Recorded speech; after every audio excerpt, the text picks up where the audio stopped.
जी नमस्कार दोस्तों, मैं विपिन आप सभी का आपके अपने परिवार आईडी एग्जाम में स्वागत करता हूं। तो कैसे हैं आप सभी के सभी। उम्मीद करते हैं कि आप सभी अच्छे होंगे और आपकी तैयारी भी अच्छी चल रही होगी। तो दोस्तों, जैसा कि आप सभी को पता है कि डेली शाम को आपकी ये क्लास होती है। और दोस्तों बता दें, आज की क्लास में केवल मूल विधि के क्वेश्चनों को कवर किया जाएगा। थोड़ा सा टेक्निकल प्रॉब्लम की वजह से भारतीय संविधान के क्वेश्चंस की क्लास नहीं हो पाएगी। ज़्यादा बड़ी क्लास आज टेक्निकल इशू की वजह से नहीं हो पाएगी। तो चलिए दोस्तों, कंटिन्यू करते हैं आज की क्लास को। और चैनल पे नए हैं तो चैनल को सब्सक्राइब कर बेल आइकन को दबा दीजिए ताकि आगे आने वाले क्लासेस के नोटिफिकेशन आप तक पहुंचते रहें। तो पहला क्वेश्चन से कह रहा है कि विश्व मानवाधिकार दिवस किस वर्ष मनाया जाता है। तो बताइए दोस्तों, विश्व मानवाधिकार दिवस किस वर्ष मनाया जाता है।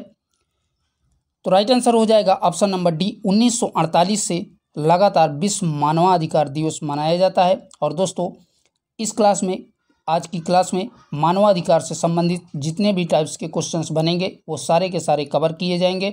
और जितने भी प्रीवियस ईयर में पूछे गए हैं वो भी सारे क्वेश्चन इस क्लास में इंक्लूड हैं। तो बता दें कि संयुक्त राष्ट्र संघ द्वारा महासभा द्वारा 10 दिसंबर 1948 को मानवाधिकारों की विश्व घोषणा को स्वीकार किया है। विश्व घोषणा प्रस्तावना के 4 सिद्धांत इसके थे: स्वतंत्रता, समानता, अविभेद और बंधुत्व। यही जो है 4 इसके सिद्धांत थे। और 1948 से जो है प्रत्येक वर्ष विश्व मानवाधिकार दिवस मनाया जाता है। चलिए देखते हैं नेक्स्ट क्वेश्चन को। क्वेश्चन कह रहा है, वैश्विक स्तर पर मानव अधिकारों की घोषणा का वैज्ञानिक स्वरूप है। तो बताइए दोस्तों, इन चारों में से राइट आंसर कौन सा बनेगा। तो राइट आंसर हो जाएगा संयुक्त राष्ट्र महासभा का सामान्य प्रस्ताव। यही इसका सही जवाब हो जाएगा। ठीक है दोस्तों।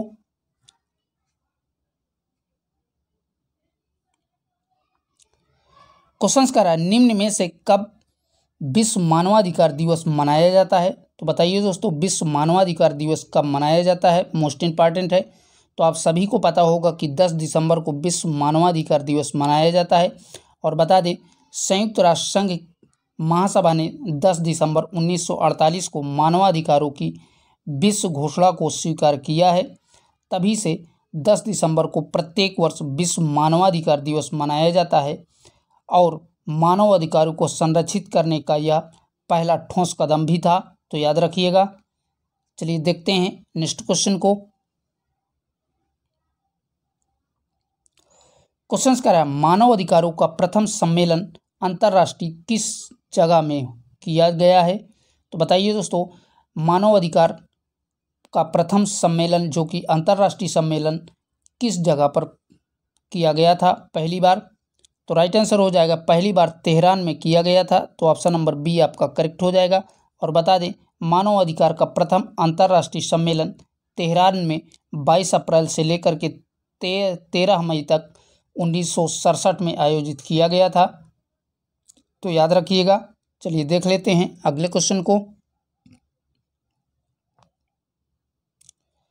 क्वेश्चन से, किस न्यायालय में लोकहितवाद दायर किया जा सकता है।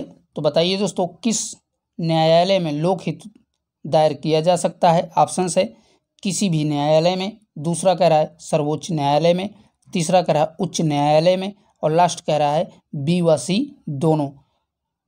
तो किसी भी न्यायालय में लोकहित दायर करने के लिए उसे जो है सर्वोच्च न्यायालय या उच्च न्यायालय में दायर किया जा सकता है। तो right answer option number D correct हो जाएगा, बी व सी दोनों।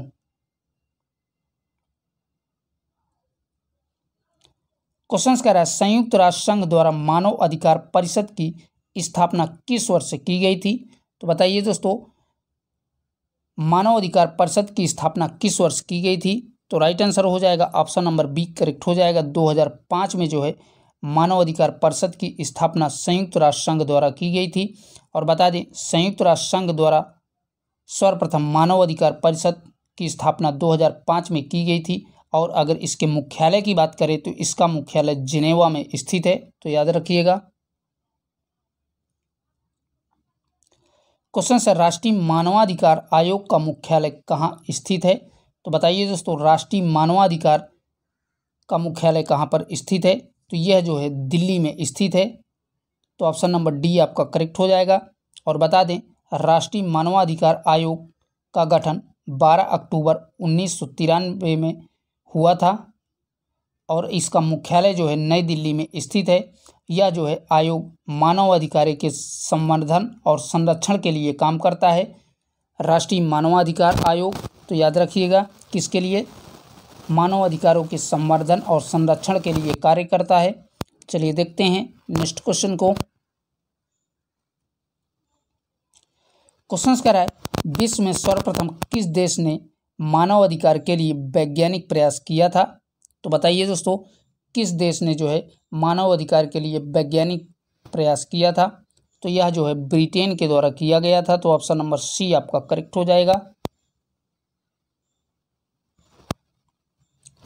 अगला क्वेश्चन है निम्न में से अंतर्राष्ट्रीय मानवाधिकार परिषद का मुख्यालय स्थित है। तो बताइए दोस्तों अभी थोड़ी देर पहले ही हमने बताया कि अंतर्राष्ट्रीय मानवाधिकार परिषद का मुख्यालय कहाँ पर स्थित है। तो इसका मुख्यालय जो है जिनेवा में स्थित है। तो ऑप्शन नंबर ए आपका करेक्ट हो जाएगा।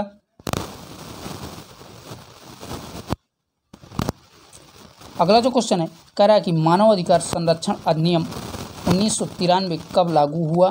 तो बताइए दोस्तों यह जो है मानवाधिकार संरक्षण 1993 कब लागू किया गया था। तो राइट आंसर हो जाएगा 28 सितंबर को जो है ये लागू किया गया था। 28 सितंबर 1993 को इसको लागू किया गया था। तो याद रखिएगा।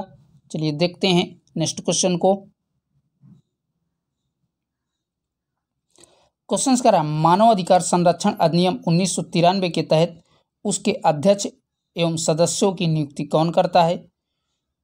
तो मानवाधिकार संरक्षण अधिनियम 1993 के सदस्य और अध्यक्ष की नियुक्ति राष्ट्रपति द्वारा की जाती है। तो ऑप्शन नंबर डी आपका करेक्ट हो जाएगा। ठीक है दोस्तों। और बता दें राष्ट्रपति अपने हस्ताक्षर और मुद्रा सहित अधिपत्र द्वारा अध्यक्ष और अन्य सदस्यों की नियुक्ति करता है। तो याद रखिएगा।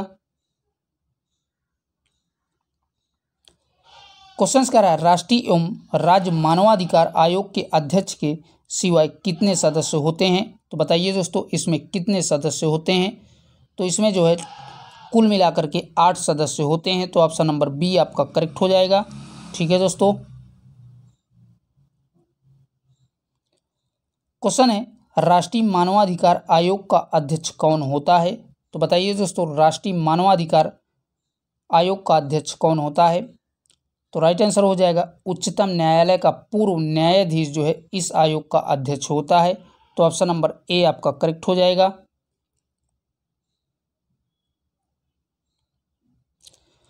क्वेश्चन कह रहा है निम्नलिखित में से राज्य मानवाधिकार के अध्यक्ष एवं सदस्यों का कार्यकाल कितना होता है। तो बताइए दोस्तों राज्य मानवाधिकार के अध्यक्ष और सदस्यों का कार्यकाल कितने वर्ष का होता है।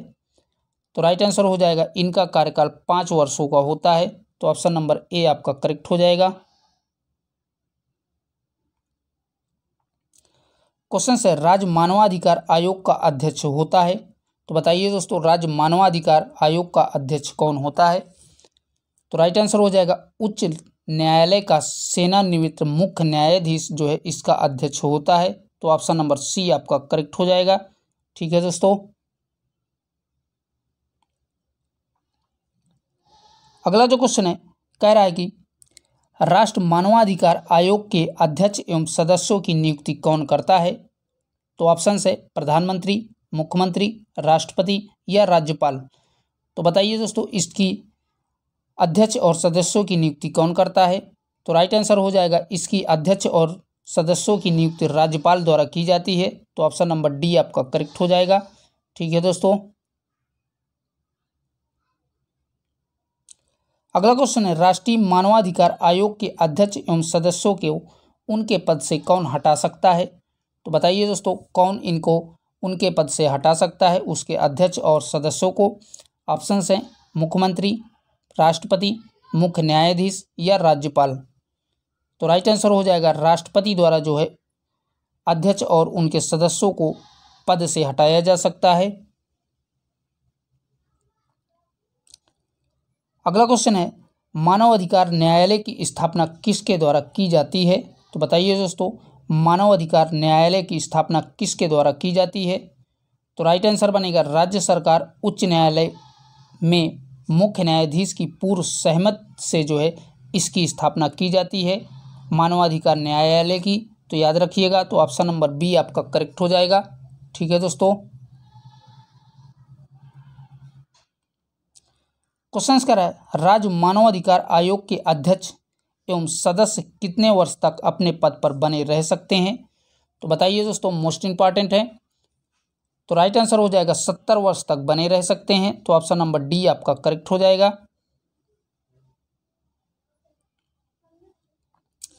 अगला क्वेश्चन है मानव अधिकार संरक्षण अधिनियम 1993 के संबंध में निम्नलिखित में से कौन नियम बना सकता है? तो बताइए दोस्तों, मानव अधिकार संरक्षण अधिनियम 1993 में कौन नियम कानून बना सकता है?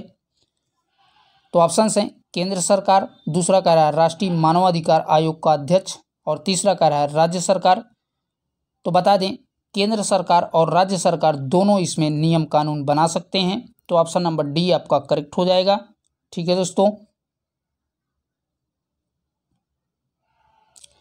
क्वेश्चन कह रहा है निम्नलिखित में से राज्य मानवाधिकार आयोग के अध्यक्ष को उसके पद से कौन हटा सकता है? तो बताइए दोस्तों, राज्य मानवाधिकार आयोग के अध्यक्ष को उसके पद से कौन हटा सकता है? तो ऑप्शंस कह रहा है मुख्यमंत्री, दूसरा कह रहा है राष्ट्रपति, तीसरा कह रहा है प्रधानमंत्री, और लास्ट कह रहा है मुख्य न्यायाधीश। तो राइट आंसर हो जाएगा ऑप्शन नंबर बी, राष्ट्रपति जो है पद से हटा सकता है। तो ऑप्शन नंबर बी आपका करेक्ट हो जाएगा। ठीक है दोस्तों, चलिए देखते हैं नेक्स्ट क्वेश्चन को।